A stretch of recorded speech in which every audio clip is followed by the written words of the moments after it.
Hello friends, നമ്മൾ ചെയ്യാൻ പോകുന്നത് ബീഫ് കബാബ്. ഇത് വന്നിട്ട് സവാള, ഇഞ്ചി, പച്ചമുളക്, വെളുത്തുള്ളി, മല്ലിയില, പുതിന എല്ലാം കൂടി ഇട്ട് നന്നായിട്ട് ചോപ്പ് ചെയ്ത് മാറ്റി വയ്ക്കുക.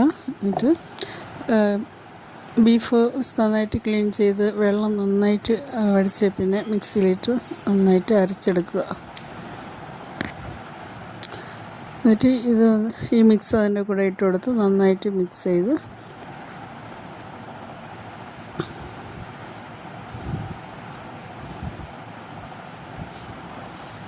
അതിൻ്റെ കൂടെ ആവശ്യത്തിനുള്ള കുറച്ച് ബ്രെഡും കൂടെ ചോപ്പ് ചെയ്ത് നന്നായിട്ട് പൊടിച്ച് അതും കൂടെ മിക്സ് ചെയ്യുക. എന്നിട്ട് ആവശ്യമുള്ള ഉപ്പും ഗരം മസാല